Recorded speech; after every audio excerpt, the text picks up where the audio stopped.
تیسرا درجہ کیا ہے؟ تیسرا درجہ انبیاء کرام کے نام، کہ ہمیں اپنے بچوں کے نام انبیاء کرام کے نام پہ رکھنے چاہیے. جیسے مثال کے طور پر احمد ہے، محمد ہے، موسیٰ ہے، عیسیٰ ہے، نوح ہے، ابراہیم ہے. اس تعلق سے بھی کئی حدیثیں ہیں. ایک حدیث ہے صحیح مسلم کی جس میں آتا ہے کہ اللہ کے رسول صلی اللہ علیہ وسلم نے فرمایا کہ آج میرے یہاں ایک بچہ پیدا ہوا ہے اور میں نے اسے اپنے دادا کے نام پر اس کا نام میں نے ابراہیم رکھا ہے. تو گویا کہ انبیاء کرام کے نام پر بھی اپنے بچوں کا نام رکھنا چاہیے. یہ تیسری کیٹیگری ہے. چوتھی کیٹیگری کیا ہے کہ بہترین جو لوگ ہیں، سلف صالحین جو گزرے ہیں، جو نیک لوگ ہیں، ہمیں ان کے نام پر اپنے بچوں کا نام رکھنا چاہیے.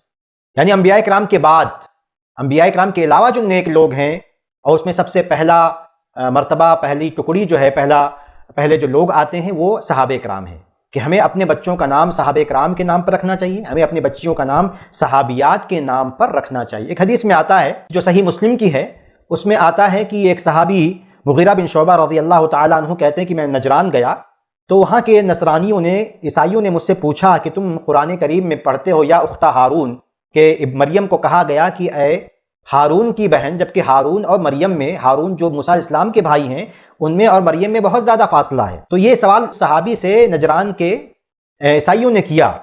تو جب مغیرہ بن شعبہ رضی اللہ تعالیٰ عنہ مدینہ واپس آئے تو آپ نے یہ سوال اللہ کے رسول سے کیا، یہ بات اللہ کے رسول صلی اللہ علیہ وسلم سے ذکر کی. تو آپ نے فرمایا کہ پرانے زمانے میں لوگ نیک لوگوں کے نام پر اپنے بچوں کا نام رکھا کرتے تھے. یعنی کہنے کا مطلب یہ تھا کہ جو قرآن میں کہا گیا مریم کے تعلق سے یا اخت ہارون، کہ اے ہارون کی بہن، اس سے مراد موسیٰ علیہ السلام کے بھائی ہارون نہیں ہیں، بلکہ ان کے دوسرے کوئی رشتہ دار ہیں جو اس زمانے میں، مریم کے زمانے میں تھے، اور ان کا نام ہارون کے نام پر ہارون رکھا گیا تھا. تو کہنے کا مطلب یہ ہے کہ ہمیں نیک لوگوں کے نام پر اپنے بچوں کا نام رکھنا چاہیے، جیسے صحابہ کرام کے ناموں پر اپنے بچوں کا نام اور اپنے صحابیات کے ناموں پر اپنی بچیوں کا نام رکھنا چاہیے. ابو بکر ہیں، عمر ہیں، عثمان، علی، طلحہ، زبیر، عمار، یاسر، اسی طرح فاطمہ، خدیجہ، ام کلثوم، رقیہ، عائشہ، حفصہ، بہت سارے نام ہیں. ان ناموں پر ہمیں اپنے بچوں اور بچیوں کا نام رکھنا چاہیے. یہ چوتھا مرتبہ، چوتھی کیٹیگری تھی.